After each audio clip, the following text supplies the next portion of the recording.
On n'a pas beaucoup parlé, et c'est normal, du logement social ici, mais sur cette question de la densité, on est quand même obligé de l'évoquer. Et pour cela, Emmanuel Lefébure, vous appartenez au groupe Podelia.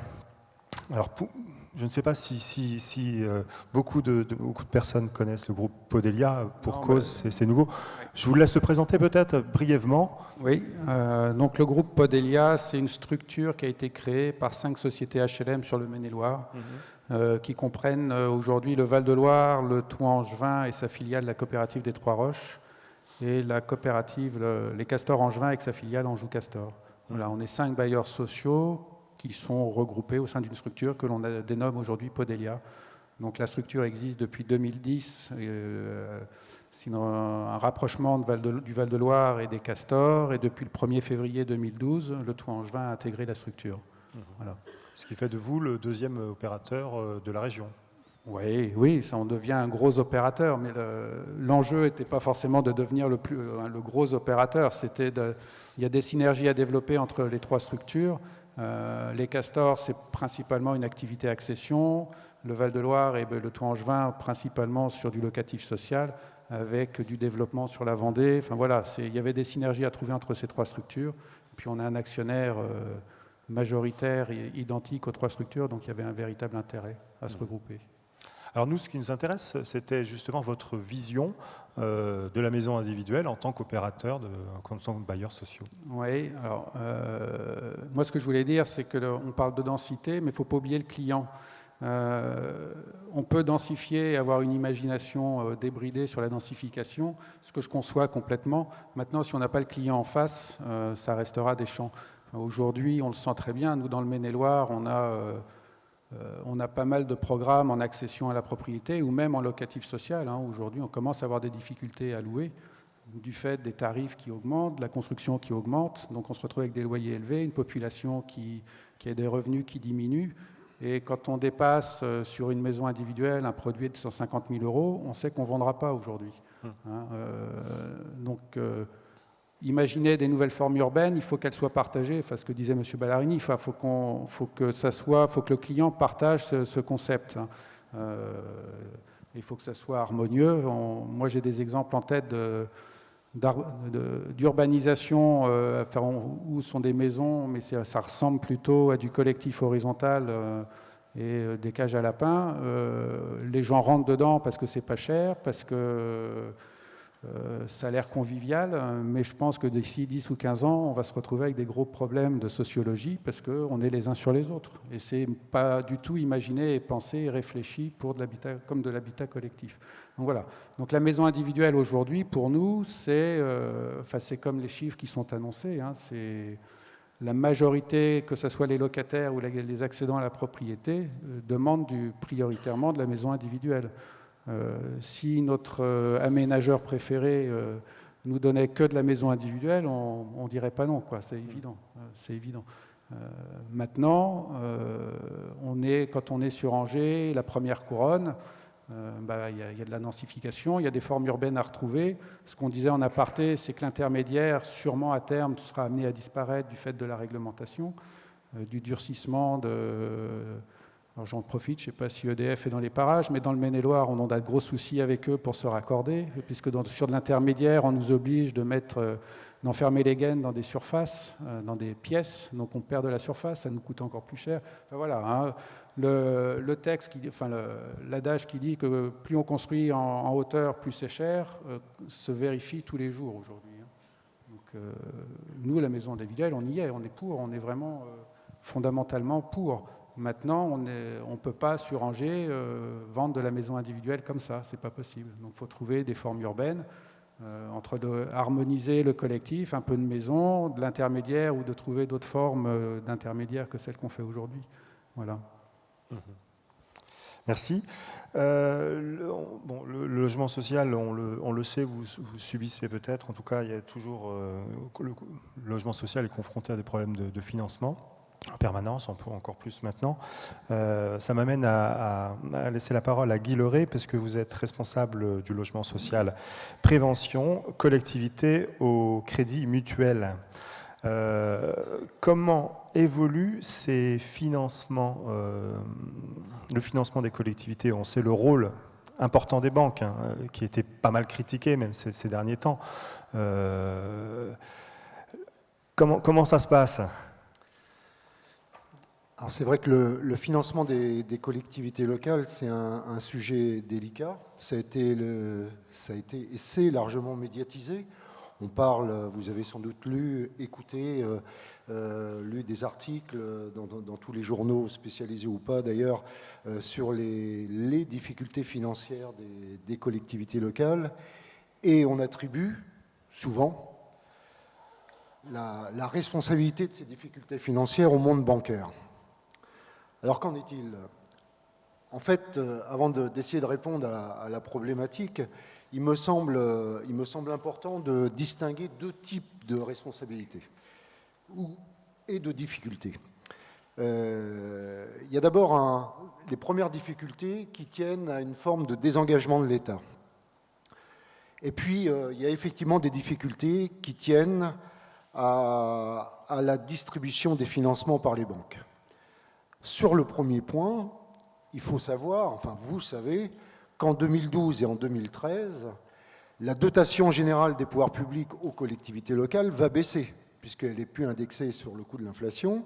Et on estime, c'est un chiffre qui circule actuellement, on estime l'impact à 7 milliards d'euros sur le financement des collectivités locales. Et ça n'a absolument rien à voir avec le monde bancaire.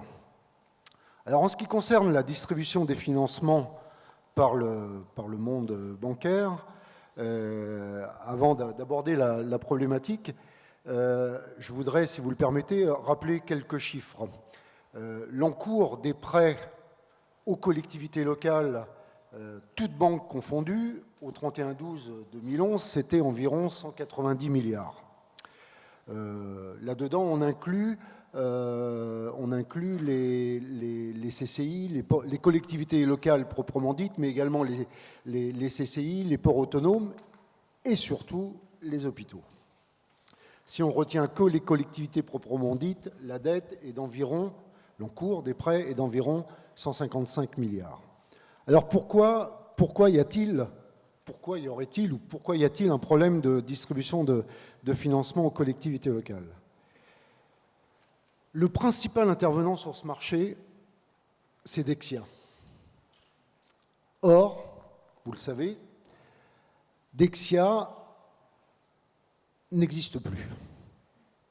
Dexia, c'est 40% de part de marché sur le financement des collectivités locales. Ça veut dire que sur ce marché identifié du financement des collectivités locales, on a supprimé le numéro 1, le leader incontestable.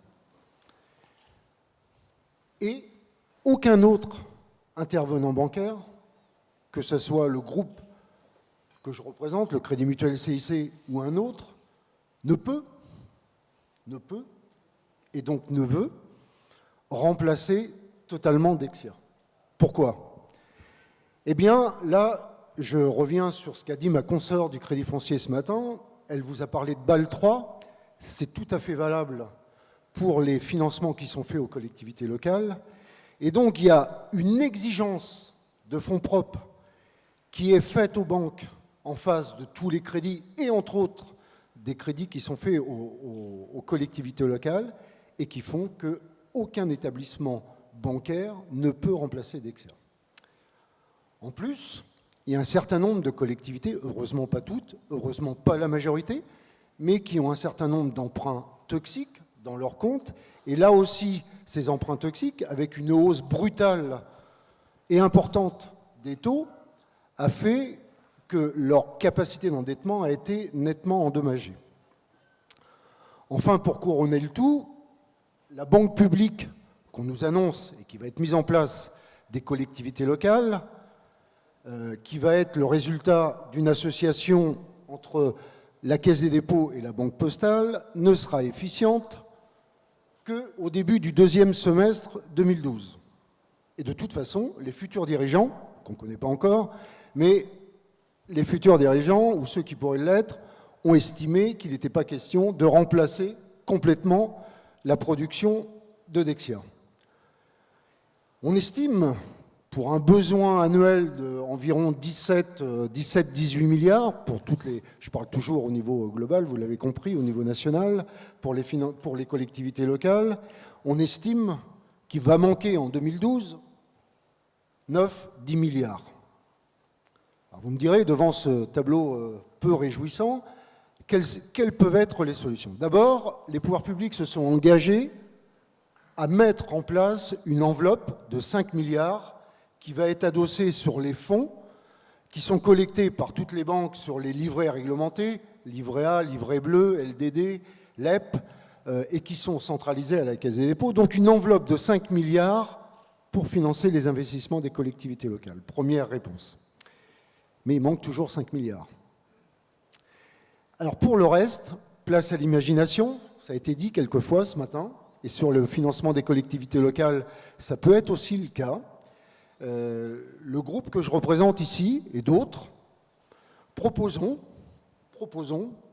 au pouvoir public de nous permettre de garder sur la totalité des dépôts que nous collectons, et qui sont donc centralisés à la Caisse des dépôts, eh bien nous proposons d'en garder une partie et de les affecter, ces dépôts, si c'était accepté, au financement des collectivités locales. Autre solution, alternative, c'est que la trésorerie des collectivités locales est déposée, ça ne peut pas être autrement en l'état des textes aujourd'hui, la totalité de la trésorerie des collectivités locales est déposée au Trésor public. Pourquoi pas en confier une partie aux établissements bancaires pour l'affecter, là aussi, au financement des collectivités locales. Et puis, autre piste, et là, peut-être qui n'est réservé, enfin qui n'est sûrement réservé qu'aux grosses collectivités locales ou agglomérations, c'est que me semble-t-il, on est dans un contexte et dans des conditions de marché qui permettent d'avoir recours à des émissions obligataires. Et peut-être que les banques peuvent, enfin sûrement, les collectivités locales peuvent avoir recours à l'emprunt, c'est-à-dire à l'épargne des Français, aidés par les établissements bancaires pour mettre en place ces opérations et placer après ces emprunts obligataires auprès de leurs clients.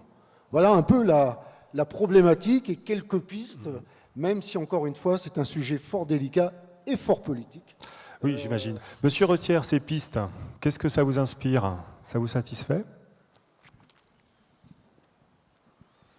Je confirme qu'aujourd'hui, il y a un peu d'inquiétude chez les maires. Je connais même une commune dans l'agglomération qui ne peut pas lancer un investissement parce qu'elle n'a pas de proposition de crédit. Donc, c'est un investissement qui ne se fait pas, c'est du boulot qui ne se fait pas. Enfin, il y a des pistes que j'entends bien, qu'on connaît. C'est vrai que nous sommes obligés de déposer tous nos fonds, tout notre argent auprès du Trésor public. Il y a peut-être possibilité.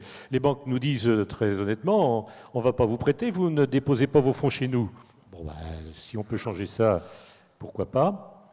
D'autre part, se regrouper entre collectivités pour émettre des obligations, c'est aussi une piste, mais la région le fait. Il faut être des collectivités suffisamment importantes pour pouvoir avoir une offre intéressante. Donc, c'est soit les grosses collectivités, soit de grosses communes moyennes. Merci.